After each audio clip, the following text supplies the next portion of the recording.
So every year, the government drops this massive financial plan that basically sets the course for the entire country. But what does the Union Budget of 2026, which Finance Minister Nirmala Sitharaman presented on February 1st, really mean for you? For your education, your first job, your future? Well, today we're going to cut through all the jargon and find out exactly that. Let's get into it. All right, let's just start with this number because it is absolutely massive. 53.5 lakh crore rupees. That's the total amount the government is planning to spend this year. It's a number that's kind of hard to even wrap your head around, right? But think of it as the engine that's going to power everything, from brand new highways to what happens in your future classroom. But okay, what does a number that big actually mean for you and me? How does it turn into real opportunities for your education, for your career, and for the kind of country you'll be building? That is exactly what we are going to break down right now. We've broken this down into 5 parts to make it super clear. First, we'll hit the big numbers to get the economic picture. Then, we'll dive into how the budget invests in your future through education. After that, we'll look at how a modern India is being built, cover some tax relief, and finally, I'll show you exactly how to find all this info for yourself. Okay, first up, the big numbers. This is the foundation, the economic snapshot for everything else we're about to talk about. So how does the government actually pay for that huge spending plan? Well, you can see here it's a mix. They expect to bring in about 36.5 lakh crore from things like taxes. But that leaves a gap, right? A pretty big one, actually. 17 lakh crore. That gap is what's called the fiscal deficit. It's basically the amount the government has to borrow to make the numbers work. And managing that debt is super important for the health of the economy. Now, let's check the economy's vital signs. The government is projecting a GDP growth of 7.4%, which is a really strong number. It means the whole economic pie is getting bigger, and that should mean more jobs and more opportunities for everyone. At the same time, they're aiming to keep that fiscal deficit we just talked about to 4.3% of the total economy, trying to be responsible with the borrowing. So what is a fiscal deficit, really? The easiest way to think about it is like your own personal budget. If you spend more money in a year than you earn, you've got a deficit, and you have to borrow to cover that gap. It is exactly the same for a government, just, on a much, much bigger scale. Keeping this number under control is key for a stable economy. So how does all this big picture economic stuff actually affect you directly? Well, that brings us right to our next section, investing in your future. This is where we talk about education and getting the right skills for the job market. Okay, now this is a huge deal. Just look at that jump.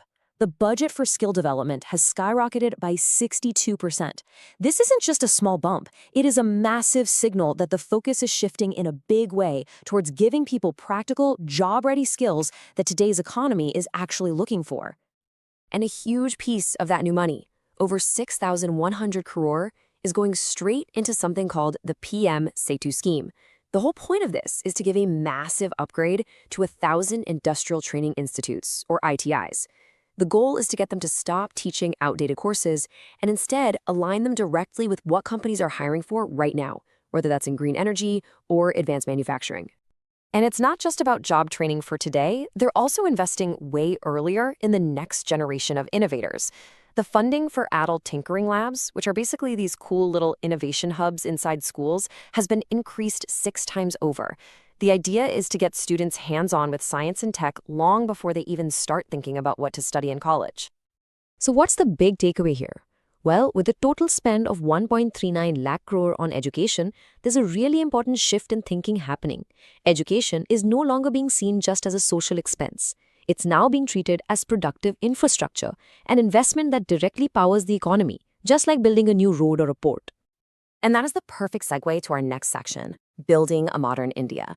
Because all that human talent needs world-class physical and strategic infrastructure to really shine. So let's take a look at what's actually being built. Get ready for another massive number, 12.2 lakh crore rupees. This is the budget for something called capital expenditure. In simple terms, this is the money that's going directly into building the physical future of the country. So what on earth is capital expenditure, or CAPEX as you'll hear it called? Well, some government spending is for day-to-day stuff like paying salaries, but CAPEX is different. This is money that's invested in long-term assets that will benefit the country for decades to come. We're talking new airports, high-speed rail lines, modern ports. It's all about building for the future. And this isn't just some abstract number on a spreadsheet. This is real stuff being built. We're talking 7 new high-speed rail corridors, 20 new national waterways, and a huge push with the India Semiconductor Mission 2.0 to make India a global powerhouse for manufacturing computer chips. All right, let's bring it back down to the personal level. How does this budget affect your wallet? And what's it doing to support the small businesses that are really the engine of our economy?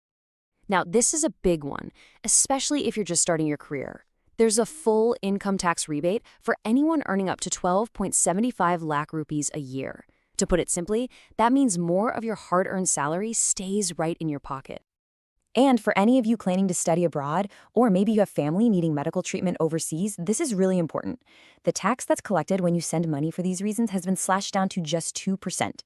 That makes both international education and healthcare a whole lot more accessible. And what about all the entrepreneurs and future startup founders out there? Well, the government is setting up a new 10,000 crore rupee SME growth fund. This is so important because small and medium businesses are the backbone of our economy, and this fund is designed to give them the cash they need to grow, to innovate, and to hire more people. Okay, finally, and this is so important for every student, every aspirant, every citizen, really, let's talk about how you can go and check all of this stuff for yourself. This is actually the 6th year in a row that the budget is completely paperless, which means everything is right at your fingertips online. And it's honestly super easy. You can just head over to the official website, indiabudget.gov.in, or, even easier, download the Union Budget mobile app on your phone. From there, you can find and download all of the official documents. Now, so you don't get totally lost in all the documents, here's my pro tip. Start with 2 of them. First, look for Budget at a Glance. It gives you a perfect high-level summary. Then, find the explanatory memorandum. This one is like your secret weapon. It explains all the technical terms and the why behind all the big decisions. So, there you have it, a roadmap for the country's economic priorities. The real question now is, armed with this information, knowing where the investments are going in skills, in infrastructure, in technology, how are you going to use it to navigate your own path forward?